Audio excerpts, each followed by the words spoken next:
Assalamualaikum warahmatullahi wabarakatuh. Perkenalkan, nama saya Nurjana. Di sini saya akan sedikit menjelaskan tentang sejarah metode tamyiz.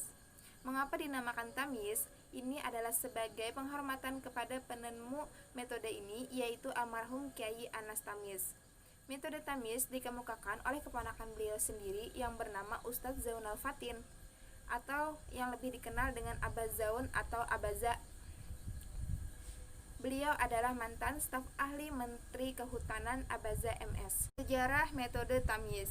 Pada suatu hari, ada seorang bapak yang mengadu kepada Abaza tentang anaknya yang tidak mau melanjutkan sekolah. Padahal orang tuanya ingin anaknya mendapatkan ijazah SMA. Dengan niat bercanda, Abaza pun menjawab, "Ya sudah, pesantren saja di rumah saya, nanti saya kasih ijazah." Ternyata orang tua tersebut menganggap serius perkataan Abaza. Besoknya, anak tersebut pun dibawa dengan beberapa pembekalan dan diserahkan kepada Abaza. Abaza pun kaget dan berkata, "Nanti tinggal di mana? Saya kan gak punya pesantren."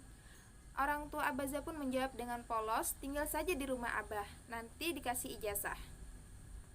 Singkat cerita, Abaza menerima anak laki-laki itu nyantri di rumahnya. Selama 3 hari di rumahnya tanpa diajari apapun, karena Abaza tidak tahu harus mengajari apa.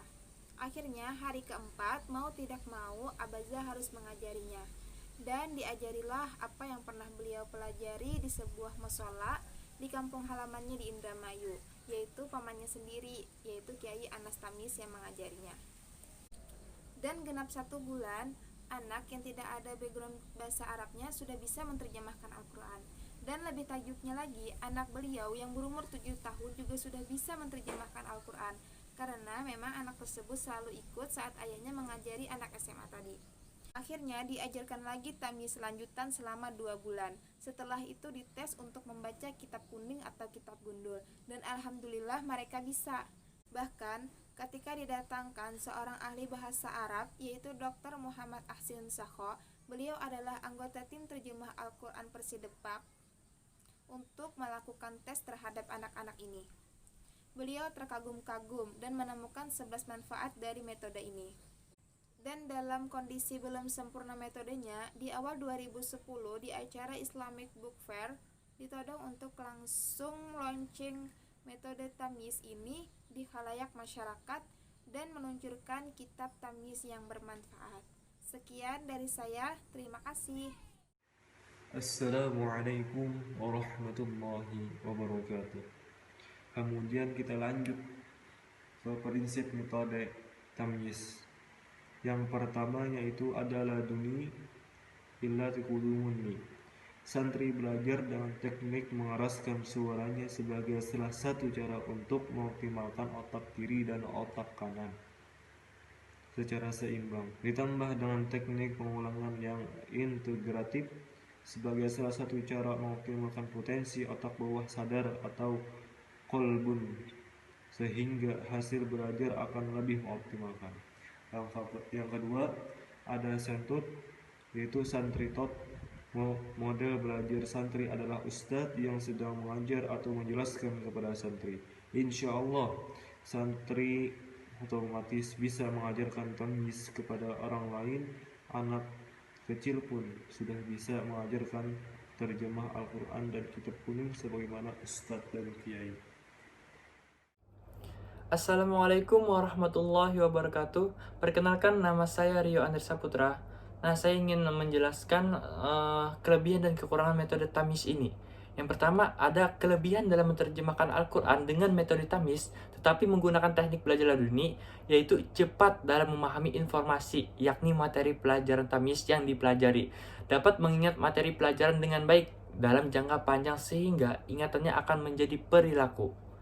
Yang kedua, metode tamyiz bisa diajarkan kepada anak kecil dari usia 10 tahun yang sudah bisa membaca Al-Quran secara tajwid.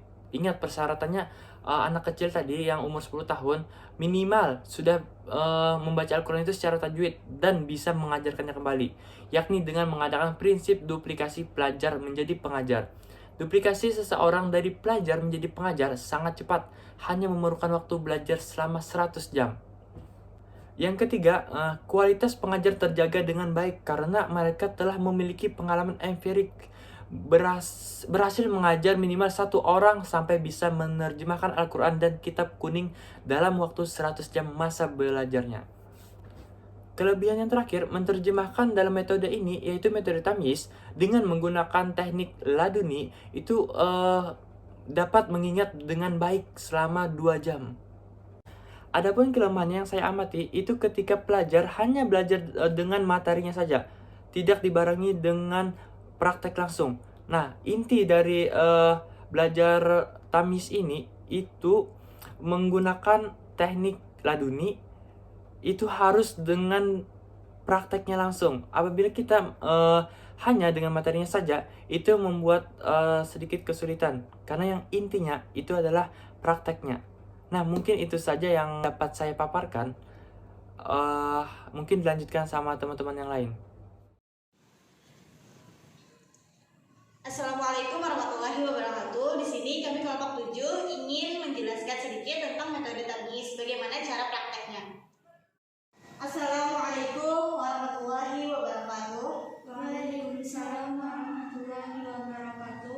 Di sini saya perwakilan dari kelompok 7 ingin menjelaskan sedikit tentang metode tamyiz, yang mana metode ini sangat mudah dan sangat enak sekali untuk kita menghafal terjemah Al-Quran. Apalagi metode ini dengan senang gembira kita mengajarkannya dengan berbagai macam nada dan nyanyian. Langsung saja ke kalimat pertamanya. Kolam 1. Kolam 1. Temannya dijaring. Temannya dijaring. Nyanyikan. Dika. Ila ala.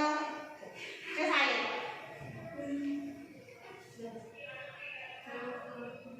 Dika